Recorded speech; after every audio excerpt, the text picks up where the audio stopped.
Good afternoon to all of you. Welcome to my channel Deepika Gupta. आज हम common examination subject biology में discuss करने जा रहे हैं objective type questions. So let's start. Okay, let's start. हमारे फर्स्ट टू क्वेश्चंस है सेक्शन ए के. Which of the following statement is incorrect? Option A, biological names are generally in Latin and Greek languages. Option B, they should not be written in italics. Option C, scientific names consist of specific epithet and genus. D, both words must be separately underlined if handwritten. ये biology के first chapter से belong करता है, which is the living world. अब option A को अगर देखें, biological names are generally in Latin and Greek languages, so that's right. Usually ज़्यादातर बायोलॉजिकल नेम्स हम Latin as well as Greek languages में लिखते हैं, so it could not be the incorrect. B, they should not be written in italics. अब first chapter को देखें तो ऊपर इन्होंने फर्स्ट ऑप्शन में ही बताया कि Latin, Greek as well as italic languages के इस्तेमाल से बायोलॉजिकल नेम्स बनाए जाते हैं. नेक्स्ट ऑप्शन में वही बता रहे हैं कि इटैलिक्स में नहीं लिखा जाता, विच इज़ इनकरेक्ट. हमारे को ज़्यादातर बायोलॉजिकल नेम्स इन्हीं लैंग्वेजेस पे बेस्ड मिलेंगे. So the correct answer is b option.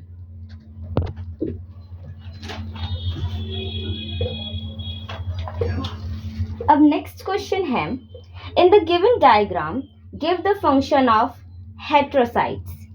हेट्रोसाइट की जो क्वेश्चन पेपर में फिगर दी है वो कुछ ऐसी दिखती है.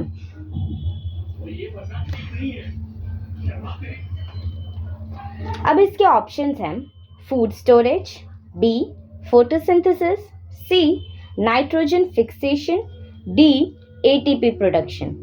आप चैप्टर 2 बायोलॉजी की बुक में देखेंगे जो कि है बायोलॉजिकल क्लासिफिकेशन. उसमें इस टॉपिक के बारे में बताया गया है. As you can see here the picture, the same picture is available. It is a filamentous blue green algae जिसका नेम है नॉस्टॉक. अब इसी में ही हमारे बताया गया है कि इसका जो हेट्रोसाइट पार्ट है that is helpful for the nitrogen fixation. So option C, question 2 का is the correct answer.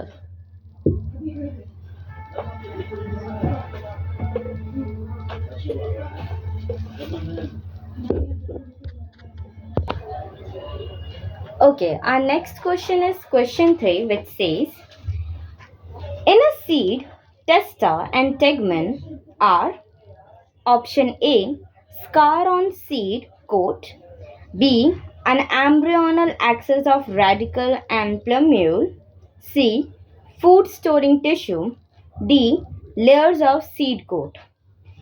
अगर आप chapter morphology of flowering plants अपनी बुक को खोल के देखेंगी, पेज नंबर 66 इन न्यू एडिशन, आपको 5.7.1 स्ट्रक्चर ऑफ डाइकोटिलेडोनस सीड में इसके बारे में पता होगा. As you can see here. So इसमें जो आपका आंसर है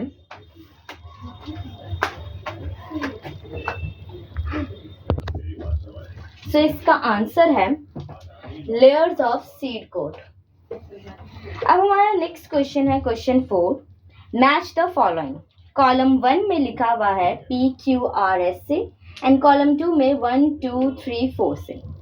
अब हम इसे स्पेसिफाई करेंगे.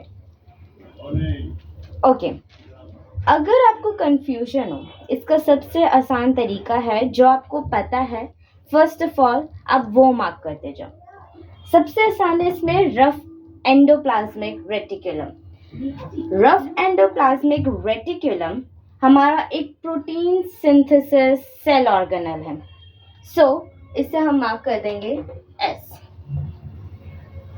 ओके, नेक्स्ट आर पर जाते हैं, फ्लूइड मोजाइक मॉडल। आप अगर cell the unit life, the functional unit of life में अगर पढ़ेंगे तो इसका आंसर आपको उस पैराग्राफ में मिल जाएगा। इसका आंसर फ्लूइड मोजाइक मॉडल का सिंगर एंड निकोलसन है, जिन्होंने, ये वो साइंटिस्ट है जिन्होंने ये मॉडल खुद मिलकर दिया था। इसके बारे में बाद में बात करेंगे कि ये होता क्या है। नाउ अब हम क्यू पे जाते हैं, ओमनिस सेल्यूले सेल्यूला। ये एक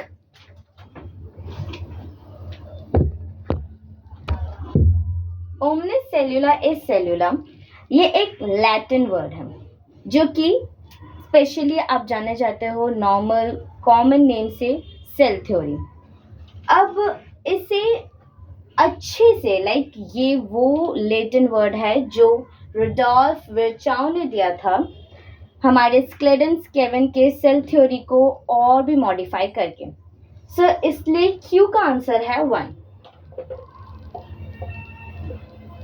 नाउ पी पिलाई, हमने सारे को मार्क कर दिया, लास्ट में बचा है हमारा बैक्टीरिया। वैसे पता होना चाहिए पिलाई एक बैक्टीरिया है, लेकिन अगर कुछ ना समझ आए तो फर्स्ट ऑफ ऑल आप उसे मार्क करो जो आपको आता है, फिर लास्ट में कुछ याद करने की कोशिश करो कि यहाँ ये इस टॉपिक से रिलेट लग रहा है तो ये उसका ऑप्शन है।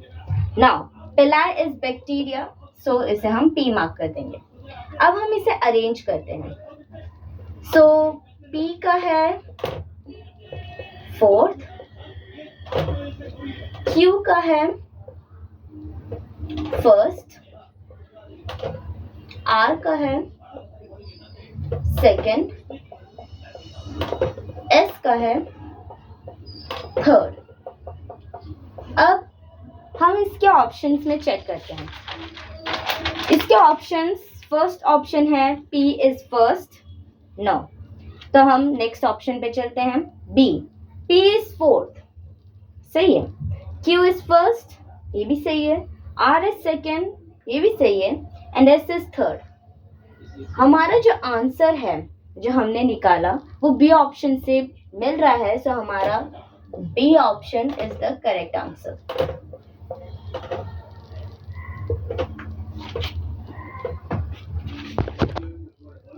ओके, तो हमारा नेक्स्ट क्वेश्चन है question 5, cells which are not dividing are likely to be at a G1 phase, B G0 phase, C S phase, D G2 phase. अब ये चैप्टर आपको cell cycle and cell division में मिलेगा, जिसमें सारे A C and D options के अपने खुद के डेफिनेशन हैं, वेयर एज G0 का एक स्पेशली डिफाइन करके डेफिनेशन दिया गया है, जिसमें कोई सेल डिवीजन के स्टेज में नहीं होता, पर जिसमें सेल डिवाइड करना बंद कर देते हैं, जिस वजह से जो सेल होते हैं वो डिवाइड करना बंद कर देते हैं और उसी स्टेज को G0 स्टेज कहते हैं। और ये क्वेश्चन यही हमें कह रहा है कि ऐसा कौन सा स्टेज या कौन से टर्म से डिफाइन किया जाए जिसमें सेल डिवाइड नहीं होता, and that is the B option G0।